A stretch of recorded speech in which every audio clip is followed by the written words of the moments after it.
Down came the ruler on her little pink palms, means Keziah के father ने उसको hit किया, means उसके हाथ पे उन्होंने रूलर से मारा, ठीक है। सो आज letter when grand mother had wrapped her in a shawl and rocked her in the rocking chair, the child clung to her soft body. Clung means to attach yourself to something, ठीक है। तो Kezia इतनी डर गई थी, उसको मार भी पड़ी थी और उसके फादर ने उसको उसके रूलर से मारा भी था। एंड काफ़ी घंटों के बाद उसकी ग्रैंड मदर ने उसको रैप किया शॉल में और वो उसको बहुत शांत करने लगी थी, ठीक है, उसको पैसिफाई कर रही थी। And she made her sit in her lap on a rocking chair and she was trying to put Keziah to a sleep and then Keziah clung to her mother, ठीक है, वो sorry to her grand mother. What did God make father for, she soft, और वो बहुत ज़्यादा uncomfortable थी और वो रोते हुए बोली कि गॉड ने फादर्स को क्यों बनाया, और वो अपने फादर को बहुत हेट करती थी और बहुत उसका दिल टूट गया था, इसलिए उसने ये क्वेश्चन किया। Here's a clean hanky darling, blow your nose, go to sleep pet, you will forget all about it in the morning. I tried to explain to father but he was too upset to listen tonight. अब कीजिए कि grand mother उसको बहुत शांत करने की कोशिश कर रही हैं और वो she gave her a handkerchief to blow her nose in it and to go for a sleep, and she added that by morning तुम ये सब कुछ भूल जाओगी, जो तुम्हारी मार लगी है तुम भूल जाओगी। और वो उसको जस्टिफाई कर रही थी कहते हुए कि उन्होंने इसके बारे में उनके बेटे से यानी कीजिया के फादर से बात भी की, लेकिन उन्होंने नहीं इतना सुना क्योंकि वो बहुत ज़्यादा गुस्से में थे। She was trying to explain to him the reason for tearing the sheets of the paper, but he was not ready to listen to her. So again, we see that little child was so innocent that she did not even realize that her father hit her to teach her a lesson. So she did not touch anything that did not belong to her. But the child never forgot. Next time she saw him, she quickly put both hands behind her back and red color flew into her cheeks. लेकिन वो सब कुछ नहीं भूल पाई थी, ठीक है। Next time जब उसने ये देखा तो उसने अपने दोनों हाथ को पीछे कर लिया और डर जो था और ज़्यादा उसके अंदर डर आ गया, ठीक है। और red colour flu into her cheeks, तो क्या, ठीक है। When ever she saw her father she got scared and her cheeks got full of red colour. The McDonald's lived next door. They had 5 children. Looking through a gap in the fence, the little girl saw them playing tag in the evening. The father with the baby, Mao, on his shoulder, 2 little girls hanging onto his coat pockets, ran around, round and round the flower bed, shaking with laughter once she saw the boys turn the hose on him, and he tried to catch them, laughing all the time. अब यहाँ पर Kezia के neighbour की बात हो रही है, ठीक है। उसके neighbour were a family name McDonald's, ठीक है। In all the McDonald had 5 children. और केजिया जो थी उनकी साइड पीप कर रही थी, यानी कि झाँक रही थी at them through a hole in the fence. She would see the family had a lot of fun, ठीक है। उनके सारे चिल्ड्रंस उनके साथ, उसके फादर के साथ, मिस्टर मैकडोनल्ड के साथ इतने अच्छे से टाइम स्पेंड कर रहे हैं। And Kezia also wanted to have such fun with her father, and she missed it. One day she saw that little son of Mr. McDonald's open the hose of him. They opened the water pipe and tried to make him wet, but Mr. McDonald was not angry with them. He tried to catch them and he was laughing. This was a strange for Kezia because her father was just opposite of Mr. McDonald. Then it was she decided there was different sort of father, ठीक है। उसने अब ये realise किया कि he was quite opposite to her father, and she left that God has made various kinds of father. Suddenly one day mother became ill and she and grandmother went to hospital, ठीक है। और फिर the little girl was left alone in the house with Alice the cook.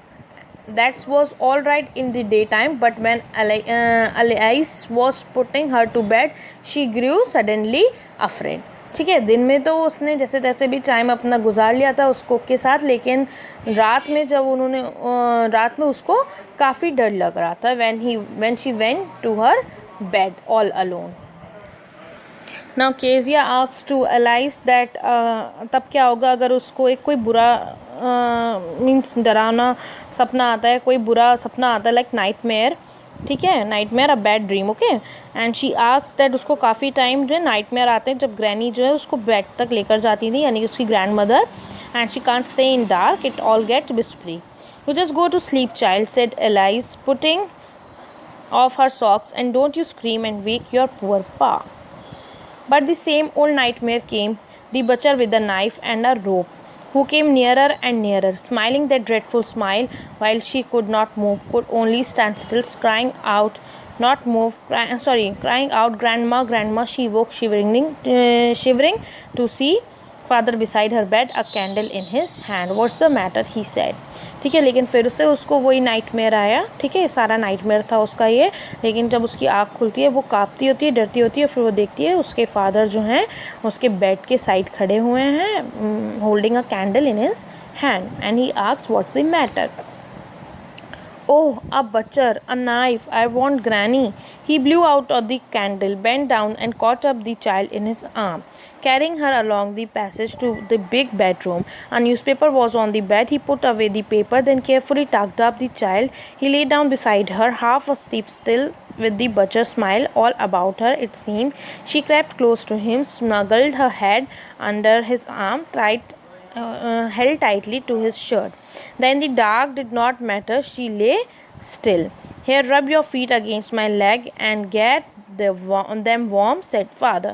Means उसके father ने उसको बहुत ज़्यादा प्यार करा, बहुत ज़्यादा उसको कंफर्ट फील कराया, और फिर उसका डर जो था वो भी निकल गया, and he was next to him, ठीक है, वो उसको बहुत कंफर्टेबल फील करा रहे थे. Tired out, he slept before the little girl. A funny feeling came over her. Poor father, not so big, after all, and with no one to look after him. He was harder than grandmother, but it was a nice hardness, and every day he had to work and was too tired to be a Mr. McDonald. She had torn up all his beautiful writings. She stirred suddenly and sighed. "What's the matter?" asked her father. "Another dream." "Oh," said the little girl, "my head on your heart. I can hear it going. What a big heart you have got, father dear." So now what is the ending of the chapter is, now here Kezia realizes her mistake, ठीक है, कि वो अपने father को बुरा समझती थी, लेकिन वो उसकी गलती पे उसको पनिश कर रहे थे वैसे, और ऑल्दो वो उससे बहुत प्यार करते थे, इसलिए वो उसके साथ हर वक्त खड़े भी हुआ करते थे, यानी कि उसको सपोर्ट भी करते थे. तो here Kezia realises her mistake and she had affection towards her father. और फिर उसको लगा कि उसके फादर जो हैं थक जाते हैं, वो उससे पहले सो भी गए थे, and he work so hard. He was not so big as she found him to be earlier. Now she felt that her father was a poor man who worked very hard, and he got so tired that he went off to sleep and did not play with her like Mr. McDonald did with his children. But Kezia felt that her father's heart was also full of love for her, and she realizes that she was torn up with this important document, the speech that he has written, and all this realization makes sure that a deep breath. She realizes that she had been wrong, and that is why her father had beaten her up, and he had been so strict with her. Although Kezia's father was asleep, and he heard her sigh. He heard the sound that Kezia made, and she asked her what the matter was. Was she again watched a bad dream? ठीक है, उन्होंने देखा Kezia ने थोड़ी सी sign change किया है, या थोड़ा उनको आवाज़ आई, तो वो उठे और फिर उन्होंने पूछा ना कि व्हाट्स द मैटर, क्या हो गया, और अगेन तुमने कोई बुरा मतलब तुमने फिर से कोई नाइटमेयर देखा. तो केजिया रिप्लाई करती है अपने फादर को कि she had placed her head on her father heart and she could hear his heartbeat, and here she complimented her father that he had a big heart. So Kezia is showing her love for her father, and she realized that her father also loved her. So this was the chapter, and the end of the result is that whatever the parents are thinking or how they are treating with the children, that is beneficial for them only. If they are being strict, that is for the for उनकी भले की नहीं होता, that is for the good of their children, ठीक है, वो उनके भले की नहीं होता है and that is beneficial for their children only, और वो इम्प्लीमेंट करते हैं उसी तरीके से, ठीक है।